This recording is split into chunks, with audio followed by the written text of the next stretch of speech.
What's up, growers? I'm Daryl, and today we're diving into the wild world of gardening mistakes.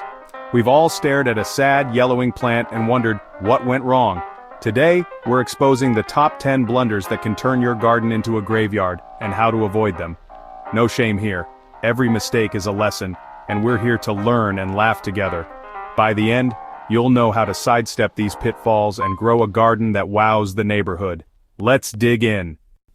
Mistake number 1, a very common pitfall for plant parents. Overwatering. It's a mistake we've all made at some point, driven by our desire to nurture and care for our green companions. But sometimes our good intentions can backfire, leading to more harm than good. You love your plants, and you want to give them the best care possible, but drowning them isn't love. It's actually detrimental to their health. Think of it as giving them too much of a good thing. Just like humans, plants need balance, and too much water can disrupt that delicate equilibrium. It's suffocation. When soil is constantly saturated, the air pockets that roots need to breathe become filled with water, essentially depriving them of oxygen. Roots need air, not a swamp. They're designed to absorb moisture and nutrients from the soil, but they also require oxygen to carry out essential functions. A waterlogged environment prevents them from getting the air they need to thrive. Overwatering leads to root rot, a condition where the roots begin to decay due to the lack of oxygen and the presence of harmful bacteria and fungi. This manifests as yellow, limp leaves, a telltale sign that something is amiss beneath the soil surface. The leaves may also appear droopy and lifeless, losing their vibrant green color, and ultimately, stunted growth. The plant's overall development is hindered, and it may fail to reach its full potential. It's a slow and agonizing decline that can be prevented with a little awareness and care. The fix? Become a soil detective. Learn to read the signs and understand what your plants are trying to tell you. Stick your finger an inch into the soil. This is the most reliable way to gauge the moisture level. If it's damp, skip the water. There's no need to add more moisture to an already saturated environment. Schedules lie, your finger doesn't. Don't rely solely on a watering schedule, as environmental factors and plant needs can vary. Let the top layer dry out between waterings for most plants. This allows the roots to breathe and prevents the soil from becoming constantly waterlogged. Less is more. When it comes to watering, it's always better to err on the side of caution. It's easier to revive a dry plant than a soggy one. A dehydrated plant can bounce back with a good watering, but a plant suffering from root rot may be beyond saving. Remember, when in doubt, let it dry out. This simple mantra can save you from countless overwatering mishaps. Trust your touch, not the calendar. Develop a feel for the soil's moisture level and adjust your watering accordingly. Root rot is tough to beat, so prevention is key. Once it takes hold, it can be difficult to eradicate, so it's best to avoid it altogether. Your plants want to live, just let them breathe. Give their roots the space and air they need to thrive, and they'll reward you with their beauty and vitality. Water wisely, and you'll see stronger, happier plants. By understanding their needs and avoiding the temptation to overwater, you can create a thriving indoor or outdoor garden. Don't be an accidental plant serial killer. With a little knowledge and attention, you can become a nurturing plant parent and enjoy the beauty of healthy, thriving plants. On the flip side, underwatering is just as deadly. It's a common mistake, but one that can be easily avoided with a little attention and care. Plants aren't camels, despite their resilience. They can't store water for extended periods like desert creatures. They need regular moisture to thrive, to carry out essential functions like photosynthesis and nutrient absorption. Underwatered plants wilt, their leaves droop, signaling distress. This is their way of telling you they're thirsty. Leaves turn crispy and brown, especially at the edges, indicating severe dehydration. This damage is often irreversible, and soil pulls away from the pot, creating a gap between the earth and the container, a clear sign that the soil is bone dry. The solution? Consistency. Develop a regular watering schedule that suits your plant's needs. Check your plants often, especially during hot or windy weather, when they tend to dry out faster. Use the finger test. Stick your finger about an inch or two into the soil to gauge its moisture level. When you water, do it deeply, saturating the soil thoroughly, until water drains from the pot's bottom, ensuring that the entire root system receives adequate hydration. Avoid shallow, frequent watering. It encourages surface roots. It weakens roots, making the plant more susceptible to drought and other stresses. Find the balance between drought and flood. Observe your plants, learn their individual needs, and adjust your watering accordingly. Routine checks and thorough watering are the keys to success. They keep plants hydrated and healthy, promoting vigorous growth and abundant blooms. Don't let your garden run a marathon without water. Imagine running a race without hydrating. Your plants feel the same way. Happy medium =, happy plants.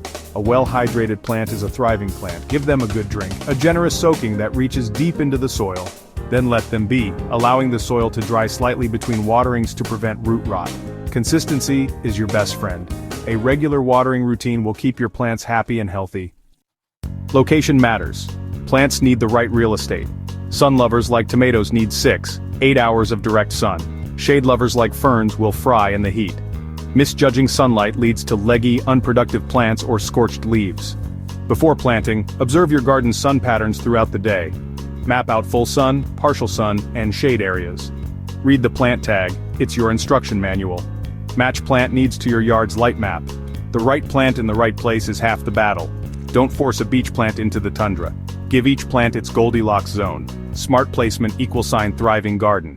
Know your light, know your plants. Soil isn't just dirt, it's your plant's pantry. Most yard soil is compacted, nutrient poor, or drains poorly. Bad soil means stunted, sickly plants no matter how much you water or fertilize. The fix? Compost. Your garden's black gold. Mix a few inches of compost or aged manure into your beds before planting. Compost improves drainage in clay and moisture retention in sand. For containers, use high-quality potting mix, not yard dirt. Healthy soil =, healthy plants. Invest in your soil for long-term success. Don't build on a weak foundation. Feed the soil and the plants will follow. Overcrowding turns your garden, that promising patch of earth you've nurtured, into a plant battle royale. It becomes a fierce competition where only the strongest or perhaps the luckiest survive. Plants are constantly vying for limited resources. Plants need space. Cramped roots and leaves compete for water, essential for their survival and growth. They're all fighting for the same limited supply beneath the surface: nutrients and sunlight. Sunlight, the engine of photosynthesis, becomes a precious commodity, with taller plants casting shadows on their smaller neighbors. Overcrowding leads to stunted growth, as plants struggle to access the resources they need to thrive. They simply can't reach their full potential. Disease, which spreads rapidly through the dense foliage, creating a breeding ground for pathogens. And pest outbreaks. Insects find refuge in the crowded conditions, feasting on weakened plants and multiplying quickly. Airflow is key. Packed leaves trap humidity, creating a damp environment that's perfect for fungal growth and disease. And invite fungus. It's like rolling out the welcome mat for unwanted garden guests. Check the seed packet or plant tag for spacing. Those numbers are rules, not suggestions. They're based on years of research and experience, designed to give your plants the best possible start. Thinning seedlings feels harsh but is necessary for healthy growth. It's an act of kindness, ensuring that the remaining plants have the resources they need to flourish. Resist the urge to squeeze in just one more. Give each plant room to reach its potential. Think of it as providing them with their own personal space, allowing them to breathe and grow freely. Proper spacing =, bigger harvests and fewer problems. A little space goes a long way in preventing disease and pest infestations. Don't create a plant slum. Space is your friend. It's an investment in the health and productivity of your garden. Healthy plants need elbow room. Just like people, they thrive when they have enough space to stretch out and grow. Trust the process. You'll be amazed at the difference proper spacing makes in the long run. Bare soil is vulnerable. Mulch is your garden's blanket. Mulch retains moisture, regulates soil temperature, and blocks weeds. Organic mulches like straw, wood chips, or leaves are best. Mulch also adds nutrients as it breaks down. Spread 2–4 inches over beds, but keep it away from plant stems. No mulch volcanoes. Less watering, fewer weeds, and healthier soil. What's not to love? Mulch is easy, effective, and essential. Don't leave your soil exposed. Cover up for a thriving garden. Planting the same crop in the same spot every year is a recipe for trouble. It depletes soil nutrients and encourages pests and diseases to stick around. Rotate crops by plant family each season. Tomatoes, peppers, and eggplants together, squash and cucumbers together, beans and peas together. Legumes add nitrogen, heavy feeders take it away. Rotation balances your soil. Moving crops confuses pests and breaks disease cycles. Divide your garden into sections and rotate each year. Simple planning, big payoff. Keep pests guessing and soil healthy. Don't serve room service to your enemies. Rotate for resilience. Fertilizer isn't one size fits all. The NPK numbers matter. Nitrogen for leaves, phosphorus for roots and blooms, potassium for overall health. Too much nitrogen =, big leaves, no fruit. Too much phosphorus for greens =, wasted effort. Match fertilizer to plant type and growth stage. Leafy greens like nitrogen. Fruiting plants need more phosphorus and potassium when flowering. Start with compost-rich soil for slow-release nutrition. Use balanced organic fertilizers for a boost. Always follow package instructions. More isn't better. Over-fertilizing burns roots and harms soil. Feed smart, not hard. Right food, right time, right plant. Pests happen, ignore them, and they'll take over. Regularly inspect plants up close, especially leaf undersides and new growth. Early detection is key. Look for holes, sticky residue, or actual bugs. Don't reach for harsh chemicals first. Start with physical removal or a strong water spray. Use insecticidal soap or neem oil for tougher cases, safe for good bugs. Keep beneficial insects around. Don't nuke your garden's ecosystem. Stay vigilant and act fast. Small problems become big ones if ignored. Don't let pests win. Be the garden detective. Don't fear the shears. Pruning is plant care, not cruelty. Remove dead, damaged, or diseased branches to keep plants healthy. Pruning improves air circulation and sunlight, preventing disease. It encourages bushier growth and more flowers or fruit. For tomatoes, remove suckers. For herbs, pinch tips for more leaves. Use clean, sharp tools for quick healing. Start with the obvious, then shape for airflow. Look up specific pruning guides for each plant. A little snip goes a long way. Prune for beauty, health, and productivity. Don't let fear hold you back. There you have it. 10 common gardening mistakes and how to fix them. Every gardener makes mistakes. The key is learning and adapting. Gardening is a journey. Embrace the lessons and enjoy the process. Get your hands dirty, have fun, and celebrate your harvests. If you found this helpful, like, subscribe, and share your own gardening blunders below. Now get out there and grow like a pro.